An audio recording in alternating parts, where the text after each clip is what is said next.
Now, we're going to try to do a fair analysis on the Luton Plymouth game on Saturday. I'm going to run through the extended highlights and give my opinions on where Luton went wrong and why Plymouth did potentially so well.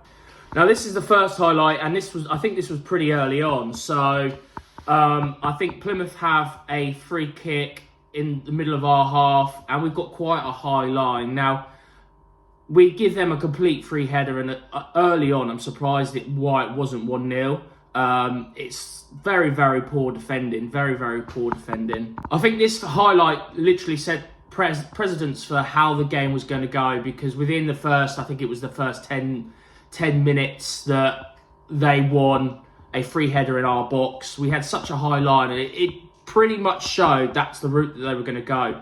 And as a team, we should have known that with one of the best strikers in the league, with Tolaj, we should have known that that's the route that we're going down. So we didn't. I don't think we handled it. And by the further highlights, it shows that we didn't handle it very well. Right, second highlight, again, another longish ball. Tolaj wins it, and Pebble holds the ball up really well, and Sorinola should really score. I think if he hits that first time, he scores that. I don't know why it took so long. And at this point, it should have been, and probably could have been 2-0. Again, it's just very, very poor defending. Again, this highlight just reiterates what I literally said, is that we didn't win the first ball. Tolaj then wins the second. Pebble holds it up, who I thought played a good game. Yes, he missed an easy chance, which I will come on to later. But for me, it just shows how poor we were, that we gave them this easy chance. And this chance, I think, was 20 minutes within the game. And I think they generally could have been 2-0 up at this point.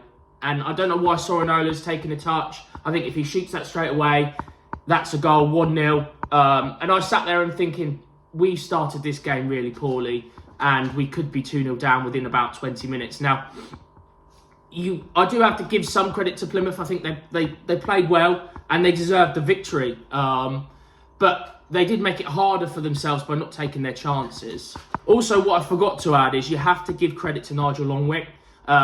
He didn't give up, because at that point when Sorinola got the ball, you could have thought, oh, this is going to be a goal.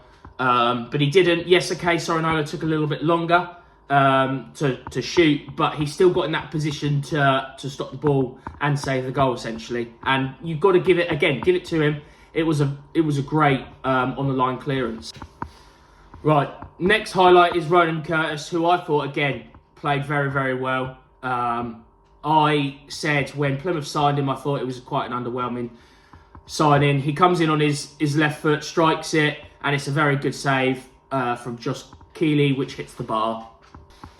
Now, again, Port Vale fans were happy that Ronan Curtis left, because it seemed like his attitude and he was playing poor, but it seems like Plymouth have really helped him. I think he has that connection with Tolaj, which I think helps, but he was good yesterday, and it's quite annoying because we didn't handle him the best that we could, and he caused us problems all day, and rightfully so got man of the match. And it's just frustrating, because if we had handled those situations better, I felt we handled Tolaj quite well, but we didn't handle Ronan Curtis, and that's what inevitably lost us the game. Next highlight, again, long throw-in, again shows our incapabilities of being able to defend. I thought Anderson did well, but it eventually came to a long shot, which wasn't that great. But again, it just is another reason why we struggle to defend their long throws and their physicality. Right, the next highlight is the goal. I don't really know where to start with this. Again, just another sign of poor defending, and we just couldn't cope with them, really. So their goal, I'm just going to go a little bit into more depth. This, again, as I've just said, shows the incapabilities of being able to deal with Plymouth and their tactics in long throw-ins, physicality. Because you look at it, the goal came from Brendan Galloway, and I just think we've got Naki Wells who's marking Brendan Galloway. So there's the first mistake. Brendan Galloway, I think, is 6 foot. Why is Nahki Wells marking him? Essentially, you could look at it and Jack Wilshere come out and said it probably wouldn't have been given. Say, for example, it was in the Premier League and VAR looked at it. I'm going to be honest, I think that's probably a bit harsh. I think it gets given no matter what league it is. Again, it just shows the poor ability for us to defend and a bit of fight, because you could definitely tell that Brendan Galloway wanted that ball more than Nahki Wells. And there's the issue in itself, that he wanted the ball more. And he goes and scores and gets Plymouth the victory. And that's the problem. And this is just before half-time, right before half-time. So the perfect time to score. Plymouth go in at half-time and are geared up. And their team talk is completely different. And Jack Wilshere's team talk is completely different. And that's the problem. And again, like I said, it just shows that why is Nahki Wells marking one of their tallest players? And it's just, I think it's just all a miscommunication, really. And we should be doing better. Also, what I want to highlight there is in the highlights. So this is the highlights on YouTube. We've not had one highlight, and that's in the first 45 minutes. And again, that shows how embarrassing the performance was. Again, take nothing away from Plymouth, but it just, again, shows how embarrassing the performance was. Right, next, we finally get a highlight where Casey Palmer runs probably about 20-30 yards and shoots from the edge of the box. Now, this was our first proper chance, and it took us about 50-60 minutes for us to get that chance, which is poor.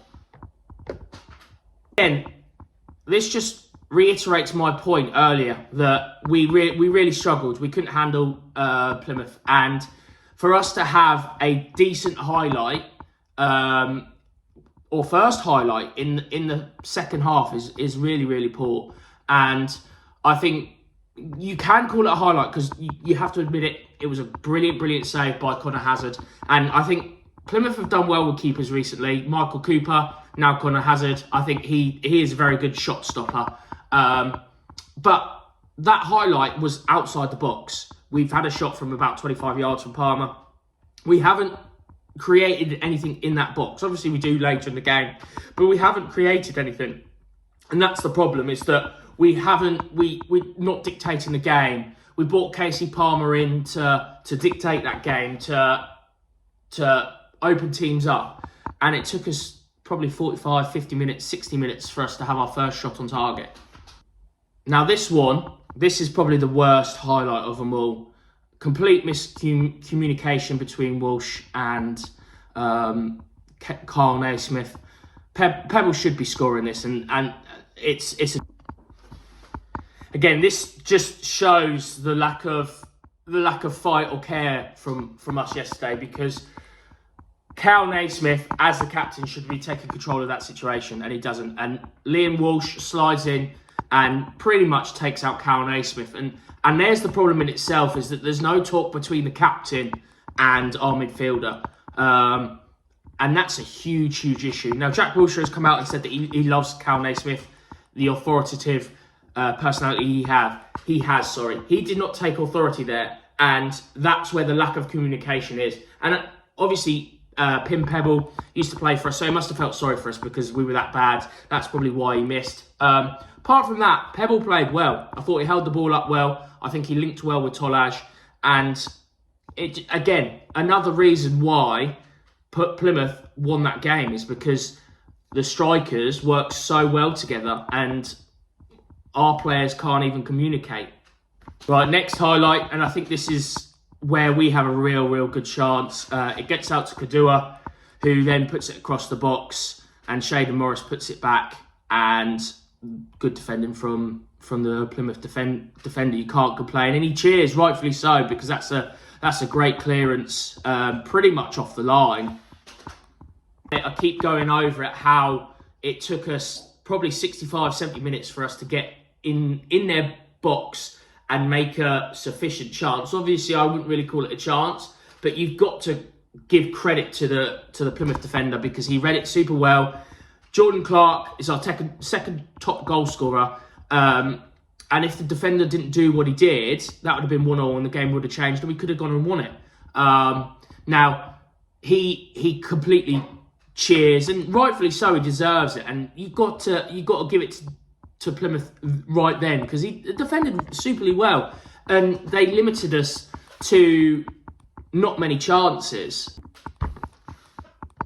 Right, I think this is coming up to one of the final highlights, really, that Nahki Wells gets through and chips the goalkeeper. The goalkeeper makes a decent save, and their bloke clears it off the line. Right, and again, I think this just shows the lack of confidence that Nahki Wells is in. He scored last week against Lincoln, and it was a great goal. But I think if he is in form, and I think if he's confident, he scores that. I think he chips the goalkeeper very lightly. Obviously, the goalie makes a decent save. He should score that. He should be chipping it higher or placing it around the goalkeeper. Yes, again, cleared off the line. But again, just shows the lack of confidence our strikers have, because I think if that chance goes to Tolaj, I think he scores that. And it makes it 2-0. But it's just a shame, because that was a real good chance. It was good build-up play from Anderson into Clark, then Clark into Wells. And then I think Wells should be scoring that. And for a striker of his experience, he should be scoring that. And I think he shouldn't, with only scoring 2 goals this season, I don't think he should be chipping that, really. I think it's quite risky. I think what he should do is he should be putting his side foot through it and putting it in either corner. And again, that makes it 1-0. And I think we generally go on and get something from that game if he scores. I think we potentially could go on and win it if he scores that, because there's still plenty of time, because I think it was about 78, 79 minutes when that happened. And I do think that we could have gone on and won those 3 points. But again, it's poor from our striker. All in all, a really, really poor game. I think, again, it just shows that we haven't won away from home for a while. And the problem is, Plymouth have been quite poor at home. And we didn't take advantage of that. They wanted the game more. And I think that has probably a part to do with Tom Cleverley being ex-Watford. Added a little bit more spice to the game. And it showed that Plymouth wanted it more. They deserved it. And it's frustrating, because we could have really kicked on with the 3 points there, especially with Huddersfield beating Bradford. I feel like we could have really gone on and kick-started our season.